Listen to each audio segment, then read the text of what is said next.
요한복음 지난번 봤던 내용을 잘 기억 못하실 건데요.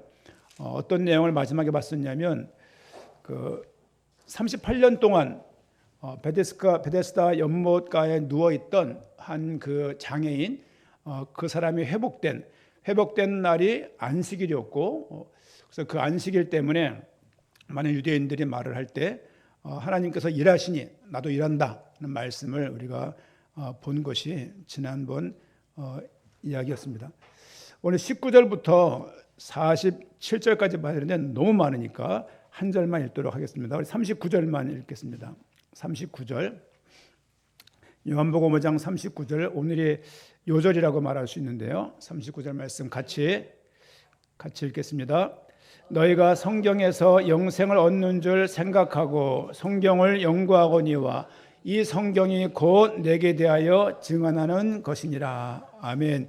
요한복음은 기록의 목적이 창조도 아니고 광야도 아니에요. 예수가 누군지를 증언하려고 적은 책입니다. 그렇죠? 그러면 그 목표가 있다라면 모든 장들은 그 목표를 겨냥해야 되는 거죠. 그렇죠? 제가 자서전을 쓸 때 예를 들면 산이 많았던 동네이고 물이 좋았고 앞에는 철길이 있고 역전이 넓었고 역전에는 큰 나무가 몇 가지 있었고 또 앞에 있는 무슨 슈퍼가 있었고 육교가 있었고 뭘 말하고 싶으냐면 제가 자랐던 고향 수색을 말하고 싶은 거예요. 수색을 말하려고 막 얘기를 하는 거죠. 이 얘기를 하면서 결론적으로는 내 고향 수색은 좋았다, 이걸 말하기 위한 거죠. 요한복음의 기록의 목적이 20장 31절인데요. 성경에서 말하고 있는 예수가 하나님의 아들이시고 그리스도인 것을 믿게 하려고 요한복음을 쓴 거예요. 누가? 사도 요한이. 그런 차원에서 오늘 5장을 또 봐야 되는 겁니다. 그렇죠? 5장 우리가 좀 봐야 될 부분이 성경을 오늘은 좀 많이 봐야 될 것 같은데요. 5장 18절 말씀 5장 16절 말씀 보니까 지난번 봤던 말씀입니다. 16절, 그러므로 안식일에 이러한 일을 행하신다 하여 유대인들이 예수를 박해하게 된지라. 유대인들이 예수님을 박해하게 됐어요. 왜냐하면 안식일에 이런 일을 행했어요. 이런 일이 뭐냐면 베데스다 연못가에서 38년 된 병자를 일으킨 거예요. 일으킨 것까지는 좋은데 안식일을 범한 거예요. 이것 때문에 유대인들이 화가 났습니다. 어떤 계명을 범한 거죠? 4계명. 안식일을 거룩히 지키라. 이 계명을 우린 다 지키고 있는데 저 인간만 안 지키는 거예요. 그래서 그 사람을 때려잡으려고 계획이 시작됩니다.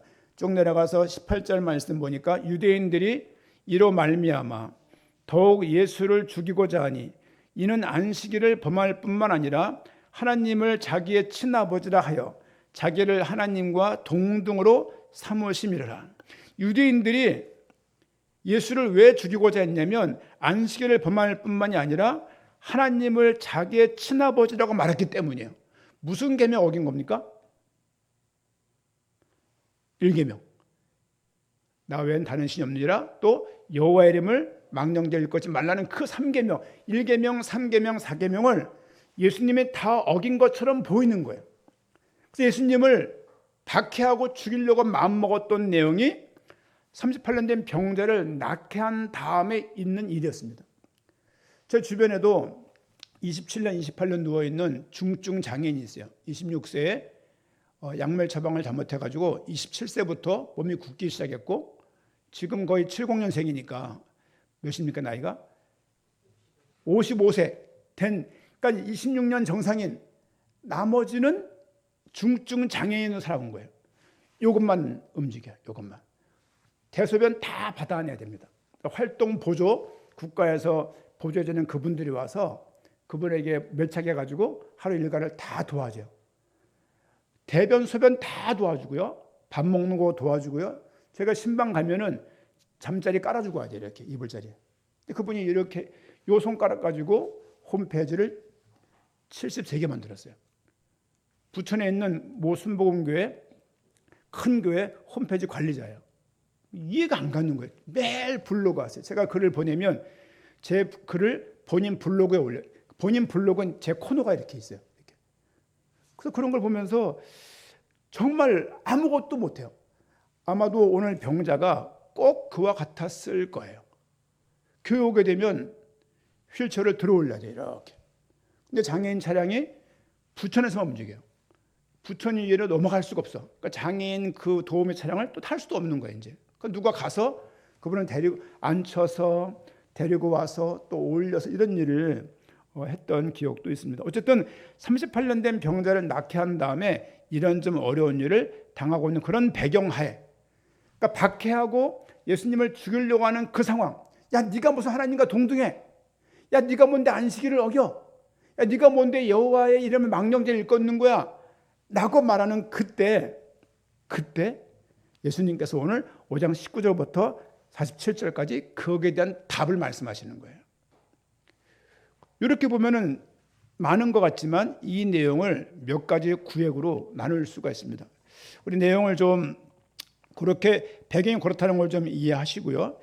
19절부터 23절 말씀까지를 잠깐 좀 보면요.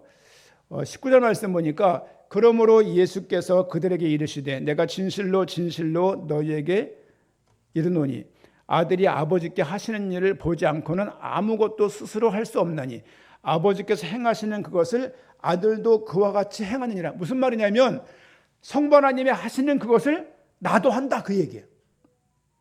지금 예수님께서 하나님이라고 말을 하고 여호와 이름을 망령되이 일컫고 본인이 하나님의 친아버지라고 말을 해서 죽임을 당할 상황인데 예수님은 거기다가 더 불을 지르는 거예요. 하나님이 일하시는 거 나도 똑같이 일한다 라고 말씀을 하고 있는 겁니다. 예수님은 지금 뭘 말하는 거냐면 어려운 말로 신학적인 용어로 자기 계시예요. 나를 이 사람들에게 지금 계시해 주고 있는 거예요. 오늘 첫 번째 볼 제목은 뭐냐면 한번 띄워서 볼까요? 그 9절 보실래요? 예. 하나님과 동등하신 예수님. 지금 예수님 자신에 대해서 말하고 있는 거예요. 오늘 말씀 제목은요, 예수님이 가르치신 말씀하신 예수예요. 예수님은 자기 자신을 뭐라고 말했냔 말이에요. 여러분은 여러분 자신을 뭐라고 말합니까? 3자를 만났을 때 설명할 거 아니에요. 저는 영광의 복음교회 목사입니다. FGS 기독교 대안학교인데 교장입니다. 세 아들과 한 명의 아내가 있습니다. 아내 한 명 있어야 되겠죠. 한 명의 아내 이렇게 말을 왜 하냐면 그게 저는 MBTI 강사이고 그리고 사서였었고 그리고 작은 성경 공부를 꽤 오랫동안 했었고 대학 복음을 쭉 말을 할 때 제 이야기를 하는 거잖아요. 이게 내가 나를 소개하는 거잖아요. 예수님이 지금 자기를 소개하고 있는 거예요. 자기 계시. 그러니까 예수님이 뭐라고 말씀하시냐? 나는 하나님과 동등한 하나님이다라고 말하고 있는 거예요. 그러면서 20절 말씀 보니까 아버지께서 아들을 사랑하시는 자기가 행하시는 것을 다 아들에게 보이시고 또 그보다 더 큰 일을 보이사 너희로 놀랍게 여기게 하시리라. 즉 아버지께서 아들을 사랑하신 모든 일을 나에게 보여줬다고 말하는 거예요. 이거는 말을 하면 할수록 유대인들이 더 열받는 이야기예요. 열받는 이야기는 예수님이 이 말씀을 하고 있는 이유는 실제 그렇기 때문인 것입니다. 21절 말씀 보니까 아버지께서 죽은 자들을 일으켜 살리심과 같이 아들도, 그러니까 나도 자기가 원하는 자들을 살리느니라. 하나님만 살리는 게 아니라 나도 살릴 권세를 가지고 이 땅에 왔다라고 말하는 거예요. 그렇죠?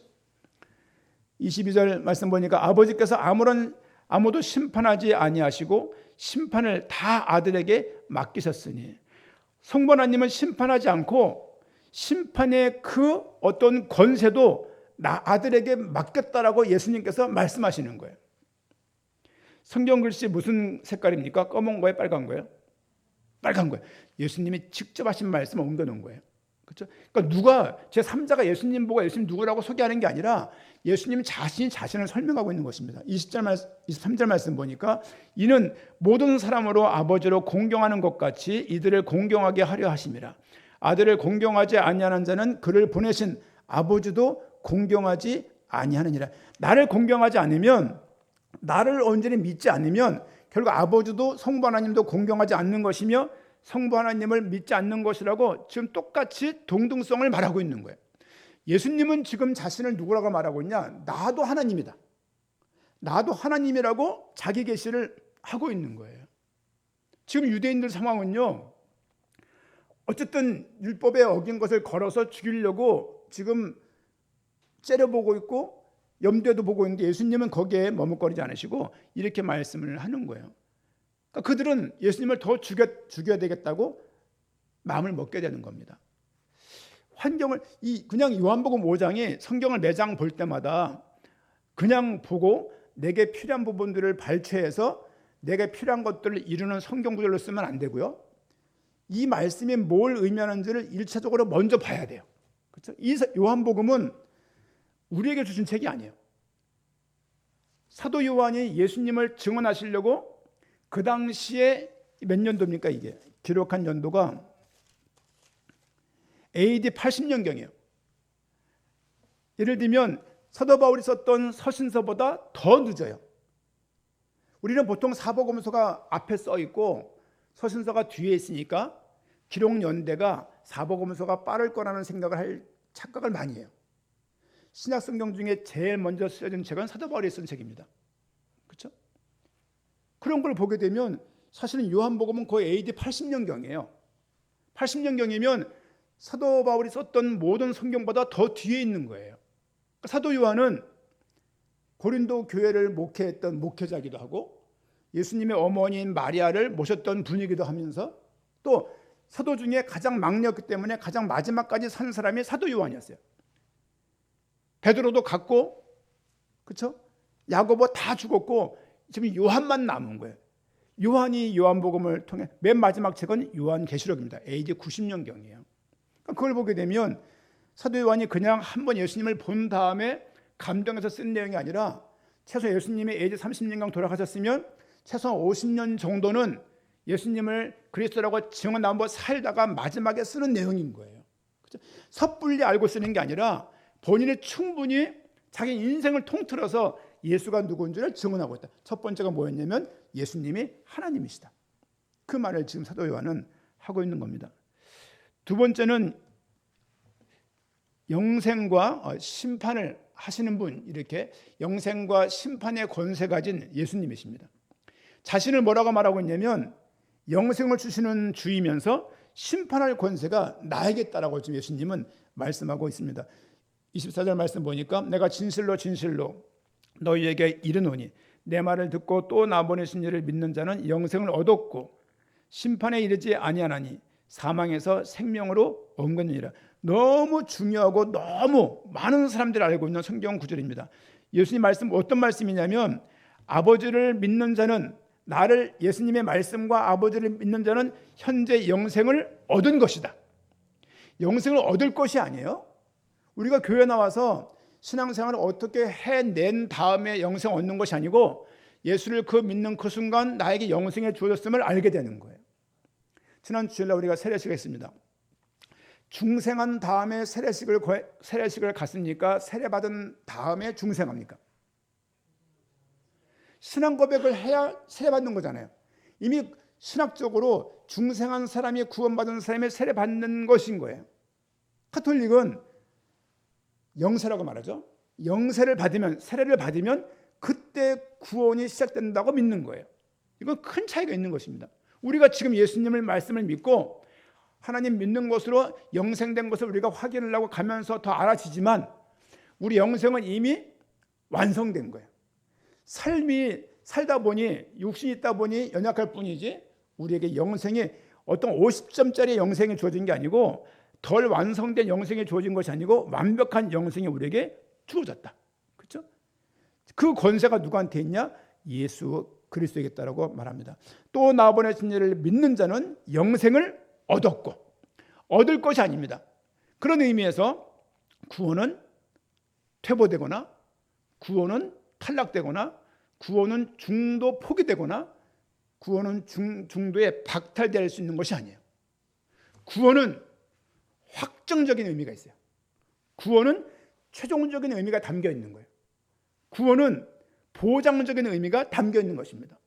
그래서 우리 부족과 상관없이 그 구원은 그리스도의 성경은 구원을 말하고 성경을 믿으면 구원받는 게 아니에요. 성경에서 말하는 예수 그리스도를 믿게 될 때 구원받는 것입니다. 그렇죠? 성경을 가지고 있다고 신앙이 자라는 게 아니에요. 성경을 가지고 있다고 이게 다 알아지는 게 아니라고요. 우리는 소유한다는 것은 이 말씀에 근거해서 내가 살려고 애를 쓰는 그 삶이 계속 삶 속에 나타나야 돼요. 그렇지 않으면 성경을 소유한 이것으로 구원받다고 말하는 것은 너무 말이 안 되는 부분이 있죠. 그런 의미에서 오늘 25절 말씀 보니까 진실로 진실로 너에게 이르노니 죽은 자들이 하나님의 아들의 음성을 들을 때가 오나니 곧 이때라. 듣는 자가 살아나리라. 죽은 자뿐만이 아니라요, 목자가 말을 하면 어느 양이 알아먹어요. 저희 집에 새가 있다고 말씀을 드렸잖아요. 현사모가 무슨 말하면 이렇게 말소리는 아니지만 뭐 날인데 날이 뽀뽀 쪽 그러면 계속 쪽 그래요. 날이 뽀뽀 쪽, 날이 뽀뽀 쪽 그래요. 강아지 보고 간식 주려고 하면은 애가 세워가지고 손을 막 흔들어 달라고. 이게 서로가 대화가 되고 있는 거예요. 무슨 말이냐면 주인의 음성을 듣는다고요. 복음을 전하면 복음의 설명을 다 안 했는데, 설명을 충분히 안 했는데 이 복음에 대해서 믿음을 갖는 사람들이 있어요. 혹은 누군 교회를 100년을 나와도 10년을 나와도 믿음이 안 자라는데 갓 나온 사람이 어느 순간에 주님의 주신 그 은혜 때문에 인생이 확 바뀌어지고 예배를 사모가 말씀을 사모하는 분들이 있어요. 그런 경험 있지 않습니까? 그렇죠? 그게 왜 그러냐면 하나님이 그에게 은혜를 주셨고 그 말씀이 들리기 때문이에요. 말씀을 앞에 있는 목사들처럼 말씀을 영감 많이 한 사람처럼 알고 있지 않지만 그 말씀이 믿어지는 거예요. 이게 크게 음성이 들리는 거예요. 그렇죠? 이거는 우리 모든 삶을 통해서 많은 간증들 할 수 있는 부분이죠. 26절 27절 말씀 보니까 아버지께서 자기 속에 생명이 있음 같이 아들에게도 생명을 주어 그 속에 있게 하셨고, 생명이 성부 하나님 가운데 있는데 성자 하나님 가운데도 있다.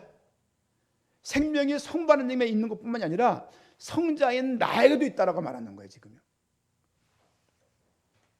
27절 또 인자됨으로 말미암아 심판하는 권한을 주셨느니라. 지금 아들이지만 아버지께서 아들에게 생명과 심판의 권세를 주셨음을 지금 유대인들에게 말하고 있는 거예요. 즉 유대인들을 앉혀놓고 19절 보세요. 19절 그러므로 예수께서 그들에게 이르시되, 지금 유대인들 예수님을 죽이려고 아주 혈기왕성해 있는 그들에게 지금 대응하면서 변증하는 이야기들인 거예요. 이 이야기들이. 그렇죠? 지금 뭘 말했습니까? 난 하나님이야 라고 말했고, 두 번째 뭘 말했습니까? 영생과 심판의 권세가 나에게 있어. 그렇죠? 나 믿으면 너희 영생 얻는 거라고 그들에게 말하고 있습니다. 세 번째는 예수님에 대한 증언들을 좀 볼 수 있는데요. 예수님이 자신의 어떤 계시를 하다가 이제는 31절부터는 예수님이 어떤 증언들이 그동안 있었는지를 좀 말을 하고 있습니다. 31절 말씀 보니까 내가 만일 나를 위하여 증언하면 내 증언은 참되지 아니하되. 그러니까 내가 만일 나를 위해서 막 증언하면 이거 너희들이 안 믿을 거 아니냐. 자기가 막 남들이 증언해줘야 그게 옳지, 내가 누구라고 말을 막 해야 사실상 사람들이 안 믿을 수 있지 않냐. 그래서 나는 지금 많은 증거를 얘기하려고, 나는 그럼 다른 걸 얘기해 줄게 라고 말하면서 32절부터 그 내용을 합니다. 나를 위하여 증언하시는 이가 따로 있으니 나를 위하여 증언하시는 그 증언이 참인 줄 아느라. 너희가 요한에게 사람을 보내매 요한이 진리에 대하여 증언하였느니라. 이 요한은 세례 요한이에요. 세례 요한이 뭘 말했을까요? 예수님이 세상 죄를 지고 가는 어린 양이라고 말했고 그가 그리스도라고 세례 요한이 증언한 거예요. 예수님은 세례 요한이 그렇게 말하지 않았냐. 그렇죠? 그 말이 맞다라고 말하고 있는 것이죠. 34절 그러나 나는 사람에게 증언을 취하지 아니하노라. 다만 이 말을 하는 것은 너희로 구원을 받게 하려 함이라. 사실은 사람들이 내가 그리스도라고 말하는 거 필요 없어. 하지만 그렇게 한 이유는 너희가 구원을 받게 하려고 이렇게 하는 거야 라고 말하는 거죠. 이렇게 많은 사람을 통해서 말을 하고 내가 너희들에게 이 말을 하고 이런저런 얘기를 여러 사람들이 증언하는 그 이유는 너희에게 구원을 받게 하려고 이렇게 말하는 것이라고 예수님께서 말씀을 하고 있습니다. 35절 요한은 켜서 비추어 등불이라 너희가 한때 그 빛에 즐거이 있기를 원하였거니와. 무슨 말이냐면 너희가 세례 요한이 말씀 전할 때 너희가 너무 밝아졌고 너희가 너무 진리가 맞다라고 인정하면서 기쁘지 않았냐. 근데 지금은 왜 내가 그 주인공인데 왜 너희는 날 좀 죽이려고 그래. 세례 요한이 말할 때 너희 기쁘지 않았어. 기뻤던 너희들이 왜 날 죽이려고 하지. 그 말입니다. 이런 의미에서 성경을요, 좀 쉬운 성경 보세요. 이 개역개정 하나 딱 두시고 쉬운 성경 하나 사놓으세요. 성경 읽을 때 좀 그거 보시면 좋을 것 같아요. 왜냐하면 저도 성경이 여러 권 있는데요, 이게 잘 이해가 안 가요. 문장이 잘 이해가 안 가요. 또 눈도 이제 대부분 노안이 오잖아요. 그 시력도 떨어지는 데다 읽으려니까 안 읽잖아요. 이게 듣는 건 또 한계가 있고. 그래서 성경을 좀 큰 글자로 현대인 성경 같은 거 하나씩 구비해 놓으시면 성경을 좀 더 문맥 이해에 더 도움이 됩니다. 자, 36절 말씀 보니까 내게는 요한의 증거보다, 지금 뭐라고 말했냐면 세례 요한이 이렇게 증언했다. 그리고 36절부터 뭘 말씀하냐면 이런저런 주님께서 내가 행했던 표적들을 말하고 있습니다. 내게는 요한의 증거보다 더 큰 증거가 있으니, 요한의 증거보다 더 큰 증거가 있어. 아버지께서 내게 주사 이루게 하시는 역사, 그러니까 이루신 많은 표적들, 곧 내가 하는 그 역사가, 많은 표적들이 아버지께서 나를 보내신 것을 나를 위하여 증언하는 것이라는 거예요. 가나 혼인잔치 너 봤지? 그거 내가 하나님으로부터 왔다는 증거야 라고 말하는 거예요. 38년 된 병원에서 낫는 거 봤지? 이것도 하나님이 나를 보내셨기 때문에 이런 일이 있을 수 있는 거라고 말하는 거예요. 지금요. 표적들을 세례 요한이 뭐라고 증언했는지, 두 번째는 표적을 이렇게 한 것을 보면 내가 누군지 알지 않니? 라고 지금 반문을 하고 있는 것입니다. 37절 말씀 보니까 또한 나를 보내신 아버지께서 친히 나를 위하여 증언하셨느니라. 너희는 아무 때에도 그 음성을 듣지 못하였고 그 영상을 보지 못하였으며 그 말씀이 너희 속에 거하지 아니하니 이는 그가 보내신 이를 믿지 아니함이라. 무슨 말이냐면 실제 이렇게 많은 표적을 보였지만 너희는 결과적으로 나를 안 믿잖아. 그렇게 말을 하는 것이죠. 39절 말씀 보니까 같이 읽겠습니다. 시작. 너희가 성경에서 영생 얻는 줄 생각하고 성경을 연구하거니와 이 성경이 곧 내게 대하여 증언하는 것이니라. 성경에서 성경을 읽으면 영생 얻는 줄로 그들도 알고 있어요. 그렇죠? 성경을 통해서, 성경의 말씀들을 통해서, 이 성경은 무슨 성경일까요? 구약과 신약. 구약. 신약은 이때 없었어요. 신약은 딱 한 권으로 묶여지는데 AD 290 몇 년경이에요. 그러니까 이때 신약에서 말하는 모든 성경, 모든 글, 선지자 쓴 글, 이런 표현들은 관용적인 용법인데 다 구약 성경을 의미하는 거예요. 그러니까 이걸 해석해 보게 되면 너희가 구약 성경에서 영생 얻는 줄을, 성경을 통해서 영생 얻는 줄을 알고 있잖아. 그럼 너희 성경을 연구하잖아. 성경을 연구하거니와. 성경을 보지 말고 대충 말씀만 들어가 말하는 분들도 있는 것 같은데, 여기 성경을 연구했다는 말도 나와요. 성경을, 그 당시에 성경 어떻게 했을까요 도대체? 두루마리기 성경으로 성경을 잘 볼 수 없는데 하나 이거를 가지고 가서 필사해가지고 그 필사본들을 산 그 비싼 것들을 가지고 연구하는 거예요. 연구하거니와 이 성경이, 그 성경도 연구하지 않냐? 이 구약 성경이 내게 대해서 말하고 있는 거라고 예수님이 말하는 거예요. 그러니까 이게 유대인들한테 정서적으로 그들이 이해할 수 있는 말이 전혀 아닌 거예요. 이게 또 구약 성경 읽지, 또 연구도 하잖아. 야, 그 내용들이 나지서 말하고 있잖아라고 말하고 있는 거지. 지금요. 그래서 성경은 그리스도 목적적이라고 말씀을 드리는 거예요. 성경은 이 성경은 메시아를 말하고 있는 거예요. 메시아가 오실 것이다. 구약. 오셨다. 신약. 그렇죠? 다시 오실 것이다. 우리의 믿음입니다. 그렇죠? 그분의 탄생과 부활과 죽음과 승천 다 끝났어요. 남은 건 재림밖에 없어요. 그 신앙이 마라나타 신앙인 거예요. 마라나타 신앙을 너무 강조하면 자꾸 이단성이 발생해서 문제가 있지만, 사실은 우리에게 항상 있어야 될 믿음이 뭐냐면 주님의 오심에 대한 믿음인 거예요. 생각해보세요. 지금은 좋을 땐 모르겠지만 인생에 있어서 막 비가 오고 폭풍이 치고 몸도 아프고 막 나이가 막 너무 많이 들어서 이제 인생에 소망이 없고 그럴 때 그런 생각 있지 않나요? 주님 언제 오십니까? 그래서 제가 전도할 때 놀이터를 나갔어요. 80대 중반 된 어르신들이더라고. 이제 몇 년 됐는데요.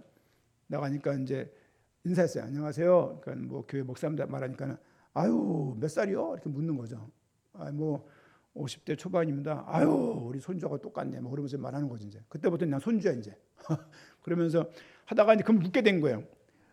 어머니 예수님이 다시 오세요. 알지 나 권사야 교회. 지금 못 나가고 있지만 권사야. 그 옆에 다니면 묻는 거예요. 언제 온대 그분? 라고 물었어요. 그러니까 그분이 내가 어떻게 알아? 아무 때나 오시겠지 이렇게 말하는 거예요. 이제 이건 믿는 거 아니에요. 아무 때나 오시겠지 뭐 이건 믿는 거 아니에요. 살아가면서 주의 오심을 소망하는 마음이 우리에게 있어야 되는 거예요. 요한계시록 성경의 마지막 책의 믿음이 마라나타 신앙이 마라나타. 아무리 재림에 대해서 이단들이 많이 말한다 하더라도 그런 거 있지 않습니까? 동무라는 말을 북한에서 많이 쓰잖아요. 근데 어려서 생각해 보게 되면 그 노래 아십니까? 나가자 동무들아 달맞이 아시잖아요. 그 당시 제 기억에는 동무란 말 때문에 그 노래 못 불렀었어요. 왜? 레드 컴플렉스 빨갱이 그렇다 해서 사실은 이단들이 재림에 대해서 많이 말한다고 우리가 믿어야 될 바를 안 믿는 것은 그건 아닌 것이죠. 주님이 반드시 오십니다. 이게 우리에게 있어야 돼요. 예전에 옛날 얘기입니다. 우리가 있던 교단을 탈퇴를 했어요.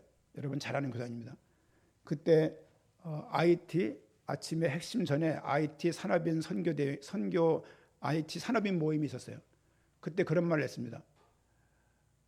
예수를 오기를 기다리는 미친 것들이 있다. 여러분이 아는 그분이 미친 것들이 있다.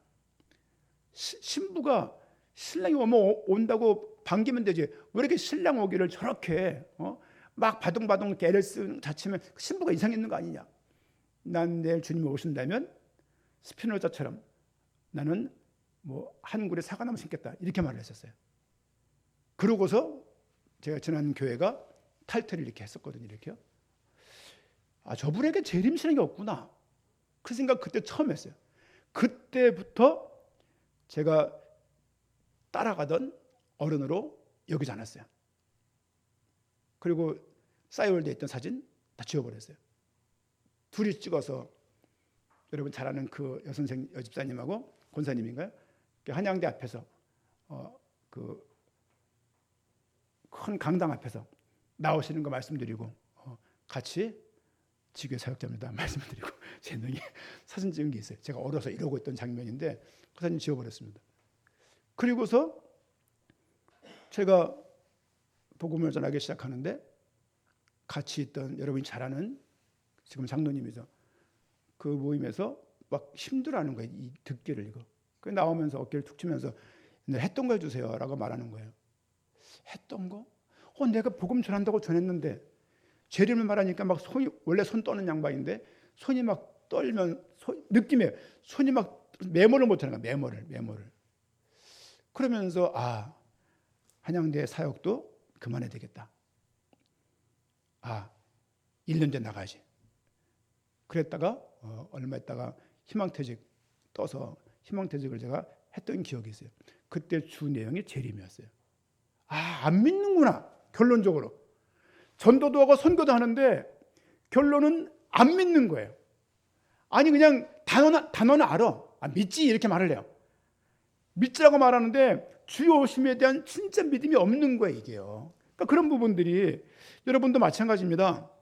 주의 오심에 대해서 재림에 대해서 우리가 믿음이 있으셔야 돼요. 그렇죠? 늘 재림 이럴 필요는 없지만 우리 신앙의 끝은 주의 오심을 바라보고 이 교회가 그것을 바라봐야 되는 거예요. 처음에는 그분이 어린 양으로 이 땅에 오신 것처럼 보여줬고 6월절 어린 양의 피로 보이셨고 또 마국간에 오셨지만 이제 오실 때는 왕으로 오신 거예요. 영광의 왕으로 오시는 겁니다. 이것을 바라보는 게 마라나타 신앙이에요. 지금 예수님은 지금 그걸 말하고 있는 겁니다. 그렇죠? 너희 나 안 믿잖아 결론적으로. 그렇죠? 그러나 너희가 영생 얻기 위하여 내게 오기를 원하지 않냐? 너가 실제 안 믿지 않냐? 그렇죠? 말씀을 안 믿는 것이 말씀을 믿을 수가 없는 것이죠. 40절 말씀 보니까 그러나 너희가 영생을 얻기 위하여 내게 오기를 원하지 아니하는도다. 성경을 읽으면 성경 속에서 영생 온다고 말하고 있고 믿고 있지만 결국 영생의 주인 나한테 오지 않는다는 거예요. 우리 예수님이 오히려 반박하는 거예요.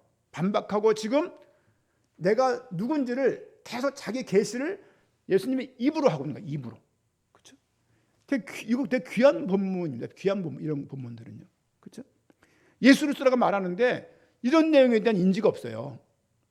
그냥 무슨 말을 할 때 말을 우리가 알고 해야 될 거 아니야. 알고. 그러니까 말을 옛날에 자주 듣는 제가 예화인데요. 장윤정이라는 가수가 그런 말을 했어요. 어떤 가수들은 나와서 노래 부를 때 무슨 노래인지도 모르고 불러요. 노래는 잘하는데 무슨 노래인지를 모르고 부른대요. 기술은 뛰어나고 아주 음정 박자 문제가 없고 아주 매너 좋고 무대 매너 좋은데 이 노래가 무슨 노래인지 모르고 노래 부른다는 거죠. 마찬가지입니다. 성경도 마찬가지예요. 성경도 항상 마귀는 센 놈으로 취급을 하고 예수님은 항상 억울한 분으로 전달하면 안 되고 아무리 말 안 듣는 초등학생 유튜브 아이라 하더라도 마귀를 강력한 존재로 말해서는 안 돼요. 왜냐하면 어떻게 복음 앞에서 마귀가 존재할 수 있습니까? 같은 무게가 아니야. 같은 무게가. 이 그리스도하고 마귀가 같은 무게가 아니라고요. 이건 피조물하고 창조주 아닙니까? 그렇죠? 어떻게 이 자체가 잘못된 시작인 거예요. 이렇게 해놓고 말을 하니 이게 신앙이 됩니까 이게? 그렇죠? 왜? 죄성이 가득하다 보니까 마귀가 더 가까이 있는 것 같지 당연히. 느낌상, 체험상. 그럼 믿음은요 사실을 믿는 것이지 체험적으로 경험적으로 믿는 그것이 신앙의 주가 돼서는 결코 안 될 것입니다. 그거 신비주의라고 말하지 않습니까? 마지막으로 지금 40절 말씀했죠. 사람들이 영생을 얻겠다고 생각하지만 결국 나한테 오지 않더라라고 말을 하면서 예수님께서 나를 위해서 증언하신 이가 따로 있고 하나님 세례요한의 증언이 그렇고 많은 표적들을 보고 그렇죠? 아버지의 직접 증언이 이 모든 것들이 내가 누군지를 말한다라고 지금 말씀을 전달하고 있습니다. 우리 누가복음 한 구절 볼까요? 누가복음 2장입니다. 오늘 좀 장이 좀 많아서 좀 내용을 좀 보는데요. 누가복음 24장 27절 엠마오 제자 이야기입니다. 엠마오 제자들에게 가시면서 예수님께서 많은 말을 하신 다음에 27절 말씀 같이 읽겠습니다. 이에 모세와 모든 선지자의 글로 시작하여 모든 성경에 쓴 바 자기에 관한 것을 자세히 설명하시니라. 예수님이 엠마오 제자 가면서 뭘 말했냐면 모세와 모든 선지자, 성경 구약 성경은요 다 선지자가 쓴 거예요. 그렇죠? 모세오경 모세도 선지자예요. 그렇죠? 모든 모세와 모든 선지자의 글, 모세오경과 모든 선지자의 글로 시작하여 모든 성경에 쓴 바, 모든 성경에 있는 자기에 관한 것을 예수님이 자세히 설명해서 가르치는 거예요. 예수님께서 감정을 호소한 게 아니고 야 못 박힌 거 봐, 손 좀 봐, 자국 나 있지 이거 말한 게 아니고 성경을 풀어서 말을 한 거예요. 성경을 풀어서. 우리의 믿음도 마찬가지입니다. 경험도 중요하고 체험도 중요하지만 성경을 통해서 예수가 그리스도가인지를 계속 믿게 되는 믿음이 계속 우리에게 그런 은혜의 시간들이 필요한 것입니다. 그렇죠? 마지막 본문 띄워주시죠. 우리 41절 말씀. 제목이 뭡니까? 모세가 증언한 그리스도. 지금 마지막으로 예수님께서는 모세가 무엇라고 말했는지를 말을 하면서 오늘 본문 유대인들에게 증언을 마무리하고 있습니다.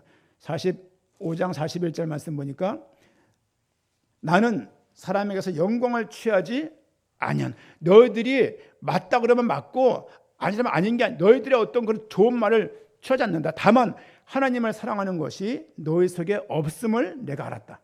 나는 내 아버지의 이름으로 왔음에 보세요. 아버지의 이름으로 예수님이 이 땅에 오신 거예요. 하나님이 세상을 이처럼 사랑하사 독생자를 보내주신 거예요. 내가 다 이뤘다는 이야기는 보내신 그분의 계획을 다 이루신 거예요. 그렇죠? 너희가 영접하지 아니하나 만일 다른 사람이 자기 이름으로 오면 영접하리라. 너희가 서로 영광을 취하고 유일하신 하나님께로부터 오는 영광은 구하지 아니하니 어찌 나를 믿을 수 있느냐? 내가 너희를 아버지께 고발할까 생각하지 말라. 너희를 고발하는 이가 있으니 곧 너희가 바라는 자 모세니라. 난 너희에게 하나님은 너희 안 잃을 거야. 너희한테 얘기 안 해. 너희 틀렸다고 이렇게 말 안 할 거야. 왜? 모세가 너희를 고발할 거라고 말하는 거예요. 무슨 얘기입니까? 46절 같이 읽읍시다. 모세를 믿었더라면 또 나를 믿었으리니 이는 그가 내게 대하여 기록하였음이라. 무슨 말입니까? 모세가 모세경을 통해서 나를 지금 말하고 있다고 예수님이 말씀하시는 거예요. 예수님은 자신을 증언할 때 성경을 들어서 말씀하셨어요. 우리는 구약과 신약을 들어서 예수가 그리스도인 것을 증언하는 거예요. 47절에 그러나 그의 글도 믿지 아니하거든. 내 안 믿지? 그렇죠? 어찌 내 말을 믿겠느냐 하시니라 하면서 오늘 본문 내용을 마무리 짓습니다. 모세가 사실은 그들을 45절 47절 말씀 보니까 정죄하는 거죠. 내가 너희 나를 믿지 않는 거 하나님께 말하지 않을 거야. 왜? 모세가 쓴 글은 나에 대해서 쓴 것인데 너희가 나를 그리스도 인정 안 한다는 얘기는 모세가 쓴 글을 안 믿는다는 얘기야. 여러분, 모세오경이 성경의 대가리예요. 모세오경이 없으면 나머지 성경은 없는 거예요. 이해 가시죠? 창세기가 없으면 출애굽기가 없는 거예요. 레위기, 민수기, 신명기, 여호수아, 성경에 다 없는 거예요. 그러니까 모세가 쓴 글이라는 얘기 자체는 전체를 포함하는 얘기. 너희 결론적으로 하나님을 안 믿는 거야 라고 말하고 있는 거예요. 아니, 안식일을 어겼다고, 여호와를 망령 일컬었다고, 계명 어겼다고 이랬는데 난리에서 예수님 죽이려고 그러는데 이 말을 예수님이 이들에게 이 말을 해서 아예 불을 질러버리는 거예요. 6장 1절 보세요. 그 후에 예수께서 디베라의 갈릴리 바다 건너편으로 가시매 큰 무리가 따르는 것을 볼 수 있습니다. 예수님은 자신이 그리스도인 것을 말하고 있습니다. 모세오경을 잠깐 보면 창세기 여자의 후손 예수 그리스도를 의미해요. 그렇죠? 이삭도 뭐 어린 그 희생 양도 메시아를 의미하죠. 그리고 출애굽기 뭐 6월절 어린 양이랄지, 그렇죠? 성막이랄지는 모든 것들이 메시아를 의미합니다. 성경은 1차 핵심이 있고요. 핵심을 서술하는 1차 서술문이 있어요. 1차 서술하는 또 2차 서술문이 이렇게 있는 거예요. 이 핵심을 설명하려고 서술이 붙은 거예요, 이게. 그러다 보니까 뭐가 많아 보이잖아요, 이제. 사실은 이 1차 서술, 2차 서술들이 이 핵심을 떠받들고 있다고요. 그렇죠? 예를 들면 성막 하나 나왔지만 성막 하나 만들기 위해서 어떤 과정이 있는지를 쫙 쓰고 있잖아요, 이제. 그 성막 하나 때문에 제사가 얼마나 많은 제사가 한 1000년 동안 이어집니까? 그런 부분들, 레위기에서 말할 때 제사랄지 대속죄 같은 것들이 메시아를 의미하죠. 민수기를 보면 노뱀이랄지 광야에서 먹였던 만나와 메추라기 모든 것들이 사실은 그리스도를 의미합니다. 그리고 뭐 불기둥 대신 그리스도, 그렇죠? 또 신명기 보니까 모세 같은 선지자가 또 등장할 것을 말씀을 하고 있어요. 노뱀, 도피성, 만나, 그렇죠? 성막, 어린 양, 이 모든 것들이 그리스도를 다 예표하고 있는 하나의 내용들입니다. 그렇죠? 그러니까 이런 내용을 보게 되면 성경은 그리스도 목적적이구나라고 인정할 수 있는 거예요. 아, 그래서 예수가 그리스도시구나라고 답이 딱 나는 거예요, 이제.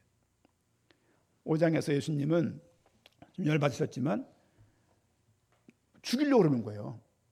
죽이려고 한다고, 죽이려고. 그냥 미워하려고 하는 게 아니라, 그냥 승진 막으려고 그러는 게 아니라, 그냥 때리려고 그러는 게 아니라 죽이려고 그들이 작정하는 거예요.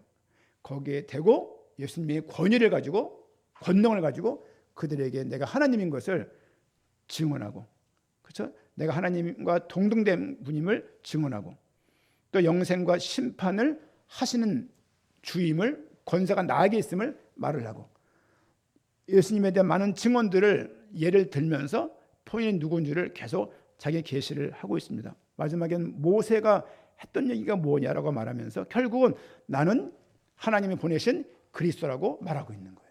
사도 요한은 요한복음 기록의 목적, 성경 기록의 목적, 예수님이 하나님의 아들이신 것과 그리스도인 것을 믿게 하려고 성경을 쓰고 있는 거예요. 이 본문도 그렇습니다. 이 본문을 통해서 예수를 그리스도라고, 예수님이 말씀하시는 예수, 그가 그리스도십니다. 그렇죠? 그분의 인생을 통해서 그분이 우리를 죽으셨고 우리를 위해 부활하셨고 한 주간 부활의 영광 가운데 인도받고 있는데 그 하나님께 영광 돌릴 수 있는, 또 하나님을 깊이 알아갈 수 있는, 믿음의 시간이 진행될수록 믿음이 깊어질 수 있는 그런 은혜가 우리 모두에게 있기를 축원드립니다. 아멘.